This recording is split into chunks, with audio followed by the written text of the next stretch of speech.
7 महीने में यह मूर्ति का अवतरित किया कि जो भी ये दर्शन करेगा तो उससे कष्ट दूर उसी टाइम हो जाएंगे। जब दूसरी मीटिंग हुई उसमें निर्णय किया गया कि इसमें पीछे प्रभावली भी बनाई जाए। हनुमान जी महाराज जी बोलते हैं, अरे भाई राम जी का अवतरित तो कर रहे हो, लेकिन उनके जो 3 भाई और हैं इनको भी उसमें अवतरित करो।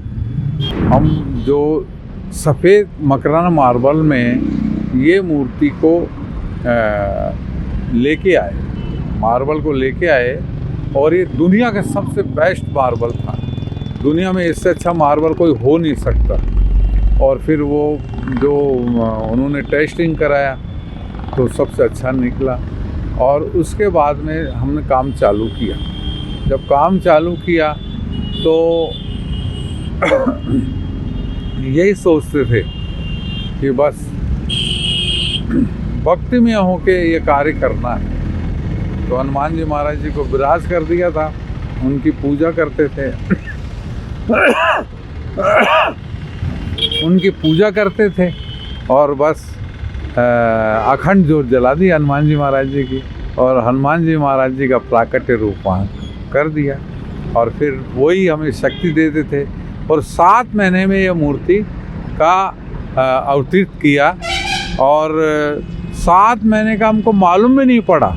और इतनी शक्ति आ गई थी कि 18 घंटे हम काम करते थे और फिर भी नहीं थकते थे। और 24 घंटे में 2 घंटा सोते थे और बाकी नींद नहीं आती थी, क्योंकि फिर मेडिटेशन करके ध्यान करते थे कि वो स्वरूप कैसे अवतरित करना है, कितना कोमल बनाना है, कितना विशाल हृदय वाले बनाने हैं, कितने करुणा निधि बनाने हैं।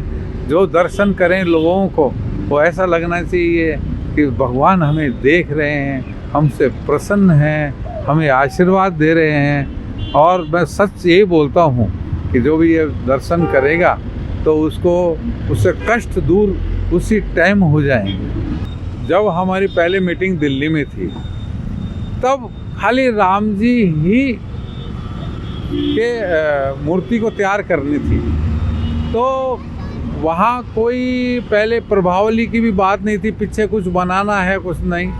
लेकिन बाद में जब दूसरी मीटिंग हुई उसमें निर्णय किया गया कि इसमें पीछे प्रभावली भी बनाई जाए। तो फिर उसके बाद में हमने प्रभावली बनाई। तो प्रभावली बनाते बनाते हमारे अंदर एक प्रेरणा हुई, हनुमान जी महाराज जी के आशीर्वाद से हुई कि इसमें पीछे 10 अवतार भी बना दो। फिर एक दिन क्या होता है कि हनुमान जी महाराज जी बोलते हैं, अरे भाई राम जी का अवतरित तो कर रहे हो, लेकिन उनके जो 3 भाई और हैं इनको भी उसमें अवतरित करो। तो हमने फिर क्योंकि पहले कोई प्लान ही नहीं था, खाली एक हमारा फोकस राम जी पे ही था कि बस राम जी की मूर्ति हमको अवतरित करनी है। तो फिर उसके बाद में हमने लक्ष्मण जी भी उसमें बनाए, भरत जी भी बनाए हैं, और शत्रुघ्न जी भी बनाए, और फिर हनुमान जी भी बनाए।